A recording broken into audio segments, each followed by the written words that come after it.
O Sargento Verde. Era uma vez um homem muito rico que tinha uma filha linda. E um dia apareceu um moço também muito lindo que quis casar com ela.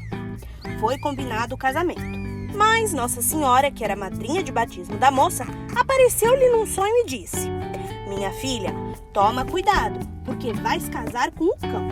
Depois do casamento, teu marido há de querer levar-te para a casa dele.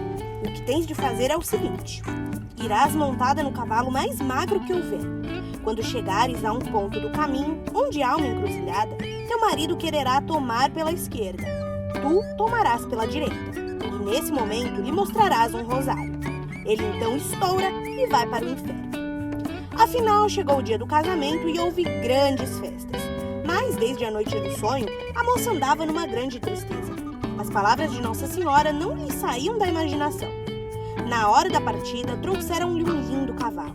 Ela recordou-se do sonho e não quis montar nele. Pediu outro, o mais magro e feio que houvesse. O pai estranhou aquela esquisitice, mas a moça tanto insistiu que ele teve de ceder. E lá se foi ela no cavalo mais magro e feio que havia. Quando chegaram na encruzilhada, o cão quis que a moça tomasse pelo lado esquerdo, dizendo ser este o caminho que levava à sua casa. "Vá o senhor na frente", respondeu a moça. "Eu sigo atrás." E assim que ele enveredou pela esquerda, ela tomou pela direita e sacudiu no ar o rosário. Mal fez isto, ouviu-se um estouro e o ar se encheu de fedor de enxofre. É que o cão havia arrebentado e ido para o inferno. A moça continuou a galope por aquele caminho da direita, até que bem lá adiante teve a ideia de mudar de figura. Apeou, cortou os cabelos e vestiu-se de homem, uma roupa verde. E verdinha assim, chegou a um reino onde se ofereceu para entrar no exército do rei como sargento.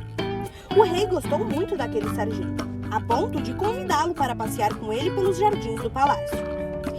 Tantos passeios houve que a rainha ficou apaixonada pelo sargento e lhe declarou o seu amor. Mas o sargento respondeu: "Senhora, eu jamais trairei meu rei."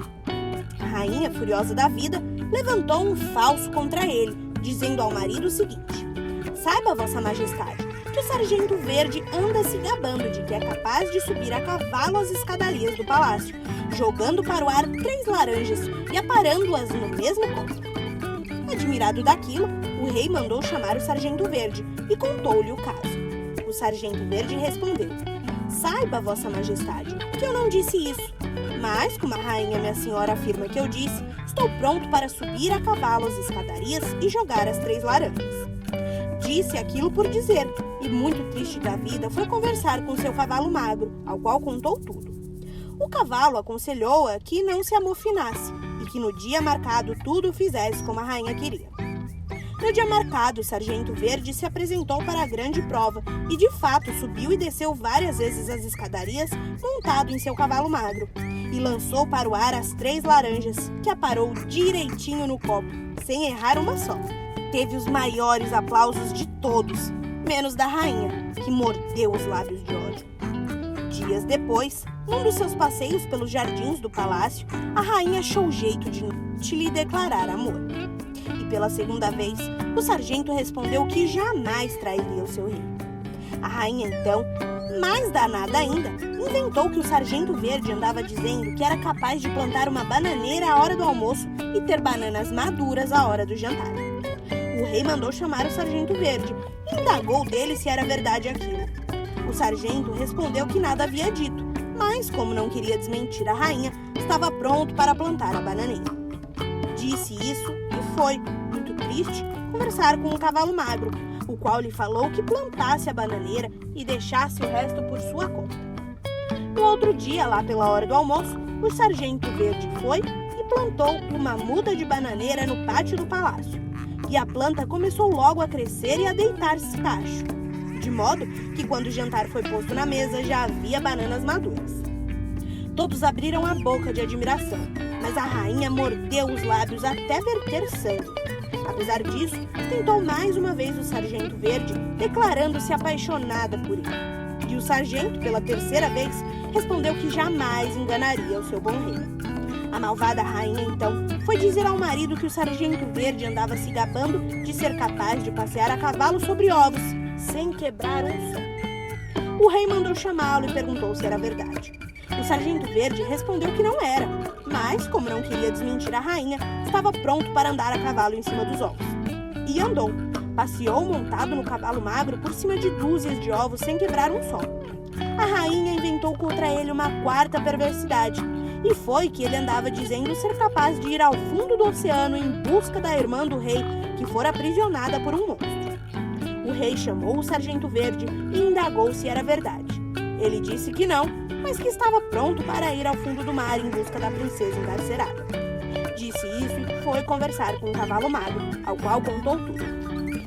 "Não se amofine", murmurou o cavalo. "Arranje uma garrafa de azeite, um saquinho de sal e um papel de alfinetes. Depois monte em mim e vá para a praia. Lá, puxe a espada e corte o mar em cruz. As águas se abrirão. Entre pela abertura e vá até onde a moça estiver.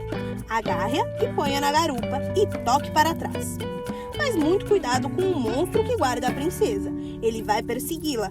E o meio de evitar isso é derramar o saquinho de sal e depois soltar os alfinetes. Durante a corrida, a moça pronunciará 3 palavras. Tome muito sentido nessas palavras." O sargento verde prestou a maior atenção a tudo. Arranjou o azeite, o sal, os alfinetes e partiu para a praia do mar. Lá puxou a espada e cortou as águas em cruz. Imediatamente as águas se abriram e ele entrou, e foi até onde estava a princesa encarcerada. Agarrou-a, botou-a na garupa e voltou correndo para a praia. Assim que saiu do mar, a moça disse: "Já!" Ele tomou nota da palavra e viu que o monstro vinha correndo atrás deles. Lembrando-se da recomendação do cavalo, derramou um saquinho de sal. Imediatamente formou-se uma cerração que atrapalhou o monstro a ponto de fazê-lo parar, sem saber para onde dirigir-se. Enquanto isso, o moço continuava no galope, com a moça à garupa. Logo adiante, ela murmurou: "Bela!" O sargento verde tomou nota da palavra e viu que o monstro havia rompido o nevoeiro e vinha vindo na disparada. Então soltou no ar os alfinetes. Imediatamente se formou uma cerradíssima floresta de espinheiros, que o monstro não pôde atravessar. Logo depois, a princesa, avistando o palácio, murmurou: "Tudo!" E o sargento verde tomou nota. Chegaram e houve grandes festas, e a rainha ficou ainda mais apaixonada pelo sargento verde. Mas a princesa trazida do fundo do mar não falava. Além das 3 palavras ditas durante a viagem, não pronunciou nem mais uma só. Todos se convenceram de que era muda, e a rainha se aproveitou do fato para lançar outra falsidade contra o sargento verde. "Ele anda dizendo", cochichou ao ouvido do rei, "que é capaz de fazer a princesa muda falar." O rei indagou o sargento verde se era verdade, e ele respondeu como das outras vezes. Depois foi perguntar ao cavalo o que devia fazer. "Não tenha medo de nada", respondeu o cavalo. "Na hora do almoço, dê com uma corda na princesa até que ela conte qual foi a primeira palavra que pronunciou logo ao sair do mar. E na hora do jantar, dê-lhe outra sova, até que ela conte qual foi a segunda palavra. E na hora da ceia, outra sova, até que diga a terceira palavra. Faça isso, que a princesa ficará falando." O sargento verde assim fez. Na hora do almoço, passou a mão numa corda e gritou: "Conte, moça, qual foi a palavra que me disse logo que saímos do mar?"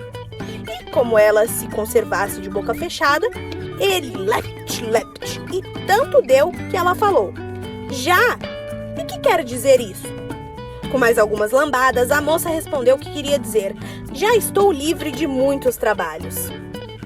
No jantar, repetiu-se a cena e tantas lambadas levou a princesa que repetiu a segunda palavra, "Bela", e explicou que aquilo queria dizer: "Somos 2 donzelas, eu e o sargento verde, cujo nome é Lucinda." Na ceia, a corda fez que a moça repetisse a terceira palavra, "Tudo", isto é, que se Lucinda fosse homem há muito tempo, que a rainha já teria fugido com ele. Esses acontecimentos assombraram menos ao rei e à corte do que verem Lucinda aparecer vestida de mulher, com seu cavalo magro virado num lindo príncipe, que logo se casou com a princesa trazida do fundo do mar. O rei não perdoou a traição da rainha. Mandou que a soltassem pelos campos amarradas a 2 burros bravos e casou-se com a boa Lucinda, no meio de grandes festas. E acabou-se a história. Emília ficou a olhar a cara de Narizinho. Esta história, disse ela, ainda está mais boba que a outra, tudo sem pé nem cabeça. Sabe o que me parece? Parece uma história que era de um jeito e foi se alterando de um contador para o outro, cada vez mais atrapalhada. Isso é, foi perdendo pelo caminho o pé e a cabeça. Você tem razão, Emília, disse Dona Benta. As histórias que andam na boca do povo não são como as escritas. A história escrita conserva sempre-se a mesma, porque a escrita fixa a maneira pela qual o autor a compôs. Mas as histórias que correm na boca do povo vão se adulterando com o tempo. Cada pessoa que conta muda uma coisa ou outra, e por fim elas ficam muito diferentes do que era no começo. Quem conta um conto, aumenta um ponto, lembrou Pedrinho. Sim, aumenta um ponto e introduz qualquer modificação. Ninguém que ouça uma história é capaz de contá-la para diante sem alteração de alguma coisa, de modo que no fim a história parece horrivelmente modificada. Todas as histórias do folclore são assim. Há sábios que pegam nessas histórias e as estudam e vão indo até encontrarem o seu ponto de partida, que mostram as mudanças que o povo fez. Mudanças que as deixam sem pé nem cabeça, insistiu Emília. Essa do Sargento Verde, por exemplo, é tão idiota que um sábio que quiser estudá-la acabará também idiota. Eu, francamente, passo essas tais histórias populares. Gosto mais é das de Andersen, das do autor do Peter Pan e das do tal Carroll, que escreveu Alice no País das Maravilhas. Sendo coisas do povo, eu passo.